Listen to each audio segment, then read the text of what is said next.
రామచంద్రమూర్తి కూడా బాగా డస్సిపోయారు. ఒంట్లో ఎక్కడా అంగుళం మేర ఖాళీ లేదు. ఇంద్రుడిచ్చిన కవచాన్ని కూడా డొళ్ళగొట్టాడు రావణాసురుడు. ఒంటి నిండా బాణాలే, లలాటము నిండా కూడా బాణాలే, నెత్తురు ధారల కింద కారిపోతోంది.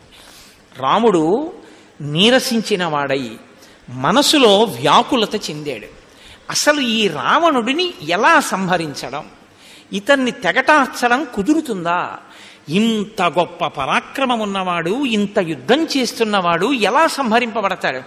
రాముడంతటి వాడు ఈ దైన్యాన్ని పొందితే మహర్షి అంటారు, తతో యుద్ధ పరిశ్రాంతం సమరే చింతయా స్థితం రావణంచాగ్రతో దృష్ట్వా యుద్ధాయ సముపస్థితం దైవతైశ్చ సమాగమ్య ద్రష్టుమభ్యాగతోరణం ఉపాగమ్య బ్రవీద్రామం అగస్త్యో భగవాన్ ఋషి రామ రామ మహాబాహో శృణుగృహ్యం సనాతనం ఏన సర్వాన్ అరీన్వత్సా సమరే విజయిష్యసి ఆదిత్య హృదయం పుణ్యం సర్వశత్రు వినాశనం జయావహం జపేన్నిత్యం అక్షయ్యం పరమం శివం సర్వమంగళమాంగళ్యం సర్వపాప ప్రణాశనం చింతాశోక ప్రశమనం ఆయుర్వర్ధనముత్తమం రశ్మిమంతం సముద్యంతం దేవాసుర నమస్కృతం పూజయస్వ వివస్వంతం భాస్కరం భువనేశ్వరం సర్వదేవాత్మకో హ్యేష తేజస్వీ రశ్మిభావనః ఏష దేవాసురగణాన్ లోకాన్ పాతి గభస్తిభిః ఏష బ్రహ్మా చ విష్ణుశ్చ శివస్కంధ ప్రజాపతిః మహేంద్రో ధనదక్కాలో యమః సోమో హ్యపాంపతిః పితరో వసవస్సాత్యాహ్యస్వినో మరుతో మనుః వాయుర్వహ్ని ప్రజా ప్రాణా ఋతుగర్తా ప్రభాకరః ఆదిత్యః సవితా సూర్యః ఖగః పూషా గభస్తిమాన్ సువర్ణ సదృశో భానుః హిరణ్యరేతా దివాకరః హరిదశ్వ సహస్రాక్షి సప్త సప్తిర్మరీచిమాన్ తిమిరోన్మదనశంభుస్పష్టామార్తాండ అంశుమాన్ హిరణ్యగర్భः శిశిరస్తపనో భాస్కరో రవిః అగ్నిగర్భోదితేః పుత్రः శంఖः శిశిరనాశనः వ్యోమనాథస్తమో బేధీరుగ్యజుస్సామపారగः ఘనవృష్టిరపాం మిత్రో వింధ్యవీది ప్లవంగమః ఆతపీ మండలీ మృత్యుః పింగళः సర్వతాపనः కవిర్విశ్వో మహాతేజా రక్తः సర్వభవోద్భవः నక్షత్రగ్రహతారాణాం అధిపో విశ్వభావనః తేజసామపి తేజస్వీ ద్వాదశాత్మన్నమోऽస్తుతే నమః పూర్వాయ గిరయే పశ్చిమే గిరయే నమః జ్యోతిర్గణానాం పతయే దినాధిపతయే నమః జయాయ జయభద్రాయ హర్యశ్వాయ నమో నమః నమో నమః సహస్రాంశో ఆదిత్యాయ నమో నమః నమ ఉగ్రాయ వీరాయ సారంగాయ నమో నమః నమః పద్మ ప్రబోధాయ మార్తాండాయ నమో నమః బ్రహ్మేశానాచ్యుతేశాయ సూర్యాయాదిత్యవర్చసే భాస్వతే సర్వభక్షాయ రౌద్రాయ వపుషే నమః తమోఘ్నాయ హిమఘ్నాయ శత్రుఘ్నాయ అమితాత్మనే కృతఘ్నఘ్నాయ దేవాయ జ్యోతిషాం పతయే నమః తప్తచామీకరాభాయ వహ్నయే విశ్వకర్మణే నమస్తమోభినిఘ్నాయ రుచయే లోకసాక్షిణే నాశయత్యేష వైభూతం తదేవ సృజతి ప్రభు పాయత్యేష తపత్యేష వర్షత్యేష గభస్తిభిః ఏష సుప్తేషు జాగర్తి భూతేషు పరినిష్ఠితః ఏష చైవాగ్నిహోత్రం చ ఫలం చైవ అగ్నిహోత్రిణాం వేదాశ్చ క్రతవశ్చైవ క్రతూనాం ఫలమేవ చ యాని కృత్యాని లోకేషు సర్వయేష రవిప్రభుః ఏన మాపత్సు కృచ్ఛేషు కాంతారేషు భయేషు చ కీర్తయన్ పురుషః కశ్చిన్నావసీతతి రాఘవ పూజయస్వైనమేకాగ్రో దేవదేవం జగత్పతిం ఏతత్త్రిగుణితం జప్వా యుద్ధేషు విజీష్యసి అస్మిన్ క్షణే మహాబాహో రావణం త్వం వధిష్యసి ఏవముక్త్వా తదాగస్త్యో జగామ చ యథాగతం ఏతచ్చుత్వా మహాతేజానష్టశోకో భవత్తదా ధారయామాస సుప్రీతో రాఘవ ప్రయతాత్మవాన్ ఆదిత్యం ప్రేక్ష్య జప్త్వా తూ పరం హర్షం అవాప్తవాన్ త్రిరాచం యశుచిర్భూత్వా ధనురాదాయ వీర్యవాన్ రావణం ప్రేక్ష్య హృష్టాత్మా యుద్ధాయ సముపాగతం సర్వయత్నేన మహతామధే తస్య ధ్రువోభవత్ అధిరవరవదన్నిరీక్షరామం ముదితమనాః పరమం ప్రహృష్యమాణః నిశచరపతి సంఖ్యయం విదిత్వా సురగణమధ్యగచో వచస్వరేతి అని ఆదిత్య హృదయాన్ని ఉపదేశం చేశారు. తతో యుద్ధ పరిశ్రాంతం సమరే చింతయా స్థితం. అక్కడ యుద్ధం జరుగుతున్నప్పుడు మధ్యలో వచ్చినటువంటి విరామ సమయంలో భగవానుడైనటువంటి అగస్త్య మహర్షి గబగబా ఆ యుద్ధ భూమిలోకి దిగారు. రామాయణంలో విచిత్రం ఏమిటంటే అవతార ప్రయోజనం సమకూడడానికి, రావణ సంహారం చేయడానికి సీతమ్మ తల్లి ఎక్కడ ఉంటే అపహరింపబడుతుందో అటువంటి ప్రదేశాన్ని నిర్ణయించి అరణ్యకాండలో చెప్పిన వారు అగస్త్య మహర్షి. అందుకే మీకు ఆ రోజున నేను స్పష్టంగా చెప్పా, ఇక్కడే ఉండు అని బాగా ఆలోచించి, లేదులే ఇంకా సీతమ్మ ఒక్కతే ఉండవలసిన సమయం ఆసన్నమైంది, అక్కడుండు అని చెప్పారు. అగస్త్య మహర్షే బ్రహ్మాస్త్ర ప్రయోగానికి కావలసినటువంటి మంత్రాన్ని రాముడికి ఉపదేశం చేశారు. అగస్త్య మహర్షే రాముడు నీరసపడిపోతే ఆదిత్య హృదయాన్ని ఉపదేశం చేశారు. శ్రీరామాయణంలో ఎక్కడా స్తోత్రాలు ఇవ్వరు మహర్షి.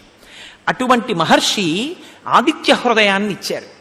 కురుపాండవ సంగ్రామంలో ఆవిర్భవించినటువంటి భగవద్గీత ఎటువంటిదో రామరావణ సంగ్రామంలో ఆవిర్భవించినటువంటి ఆదిత్య హృదయం కూడా అటువంటిది. 31 శ్లోకాలతో ఉంటుంది ఈ సర్గ. 107వ సర్గలో చెప్పారు ఆదిత్య హృదయాన్ని వాల్మీకి మహర్షి. ఇందులో ఒకటి శాంతి పాఠంగా ఉంటుంది. ఇకపోతే 30 సర్గలు. 30 సర్గల్లో 9 సర్గలు పీఠికని చెప్తాయి, అంటే ఆదిత్య హృదయాన్ని పరిచయం చేస్తాయి. ఇక 21 సర్గలు. 21 సర్గల్లో 9 సర్గలు ఆదిత్య హృదయ ప్రాశస్యాన్ని వివరిస్తాయి చివర. కాబట్టి ఇంకా మిగిలినవి 12 సర్గలు. ఈ 12 సర్గల్లో 12 ఆదిత్యుల్ని చెప్పారు. ఆదిత్య హృదయం ద్వాదశాదిత్యుల సమ్మేళనంగా సమాహారంగా ఇచ్చారు. అందులో మొదటి విష్ణు స్వరూపం ఆదిత్య స్వరూపం. దాని గురించి మాట్లాడారు.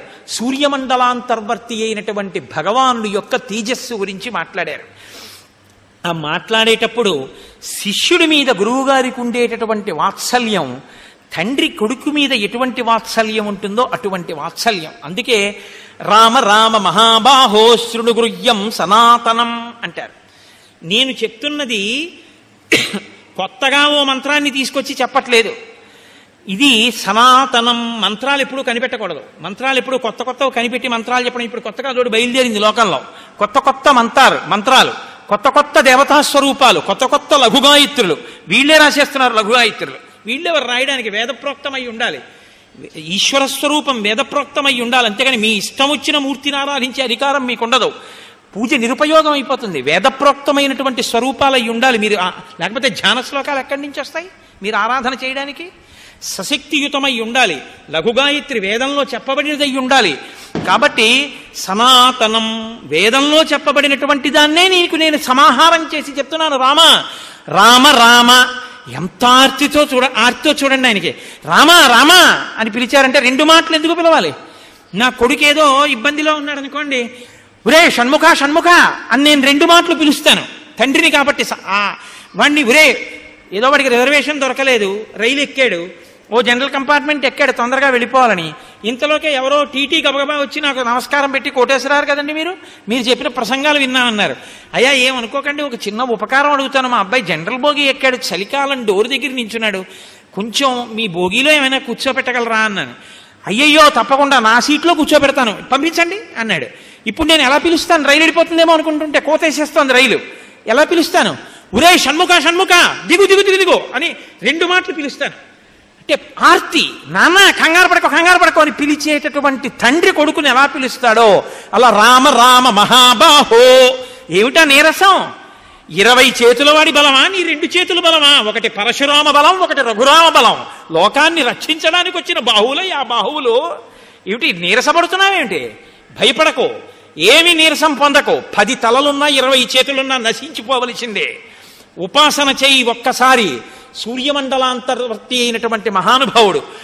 మీరు సూర్యబింబం ఉదయించడానికి ఎంత సమయం పడుతుందో అంత సమయం పడుతుంది ఆదిత్య హృదయం చదవడానికి. అది ఆశ్చర్యం. మహర్షి అంత గొప్పగా ఇచ్చారు ఆ ఇచ్చినటువంటి శ్లోకాల్ని. మీరు ఎప్పుడైనా మంత్రాన్ని ఉపాసన చేస్తే శౌచంతో ఉపాసన చెయ్యాలి. ఆదిత్య హృదయం చేస్తే సాక్షాత్తుగా వాల్మీకి మహర్షి చెప్తున్నారు, ఇది కాంతారేషు భయేషు చ. మహారణ్యంలో ఉన్న భయంతో ఉన్న ఒక్కసారి మీరు ఆ ఉదయిస్తున్న సూర్యబింబానికి నమస్కారం చేసి అర్ధరాత్రైన అరణ్యంలో ఉన్న మీరు ఆదిత్య హృదయాన్ని పఠించేయచ్చు. ఆదిత్య హృదయం చదవగానే మీకు రక్షణ కలుగుతుంది. ఆదిత్య హృదయం అంత శక్తివంతం. ఆదిత్య హృదయం ఎంత శక్తివంతమైందో నేను మా గురువు గారి దగ్గర దాని వైభవం ఏమిటో అనుభవించినవాడిని. అంత శక్తివంతం ఆదిత్య హృదయం. అది ఎంతటి పెను ప్రమాదాన్ని తప్పిస్తుంది, రోగాలకి కూడా ఉపశాంతిగా నిలబడుతుంది. అందులో ఆ సూర్యమండలాంతవర్తిగా ఉండేటటువంటి భగవానుని యొక్క లక్షణాల్ని చెప్తూ దానిలోనే నమక చమకాల్ని కూడా తీసుకొచ్చి కలిపారు. రుద్రాధ్యాయం ఎలా ఉంటుందో అలా ఉభయతర నమస్కారాలతో అలా వస్తాయి శ్లోకాలు కూడా. అందుకే ఆ చెప్పేటప్పుడు ఆ మధ్య మధ్యలో ఎంత అందంగా ఉంటుందంటే ఆ స్తోత్రం అక్కడక్కడ నమ పూర్వాయ గిరయే పశ్చిమే గిరయే నమః జ్యోతిర్గణానాం పతయే దినాధిపతయే నమః జయాయ జయభద్రాయ హర్యశ్వాయ నమో నమః నమో నమః సహస్రాంశో ఆదిత్యాయ నమో నమః నమ ఉగ్రాయ వీరాయ సారంగాయ నమో నమః నమః పద్మ ప్రబోధాయ మార్తాండాయ నమో నమః. నమకం రుద్రంలో ఎలా ఉంటుందో అలా అంత అందమైనటువంటి స్తోత్ర భాగాన్ని మంత్రభాగంలోకి తీసుకొచ్చి ఇచ్చారు మహర్షి. అందుకే శ్రీరామాయణమే ఒక మాలామంత్రం అంటారు పెద్దలు. అంత గొప్ప ఆదిత్య హృదయాన్ని రామచంద్రమూర్తికి ఉపదేశం చేసి ఆయన అన్నారు, ఓ రామా, దీన్ని 3 మాటలు పఠించు. ఒక్క 3 మాటలు కానీ ఆచమనం చేసి దీన్ని పఠించావా, అస్మిన్ క్షణే మహాబాహో రావణం త్వం వధిష్యసి, ఈ క్షణంలోనే రావణుణ్ణి చంపేస్తావు, ఇక ఎదురు లేదు రామా, దీన్ని 3 మాటలు పఠించు అని. ఏతత్ త్రిగుణితం జప్త్వా యుద్ధేషు విజీష్యసి, 3 మాటలు పఠించు, నీకు విజయం కలుగుతుంది. నమ్మకం ఉండాలి. మణి, మంత్రము, ఔషధము 3 కూడా నమ్మకం చేతనే ప్రకాశిస్తాయి. కాబట్టి గురువుగారిచ్చినటువంటి మంత్రాన్ని స్వీకరించాడు. ఇచ్చినటువంటి అగస్త్యుడు రావణుడు చచ్చిపోయాడో లేదో చూడ్డానికి ఉన్నారా అక్కడ? చిత్రం ఏమిటో తెలుసా అండి, ఆయన ఇచ్చేసేసి ఎలా ఇచ్చారో అలాగే మళ్ళీ ఏవ ముక్తా తదాగస్త్యో జగామ చ యథాగతం, ఎలా వచ్చారో అలా వెళ్ళిపోయారు.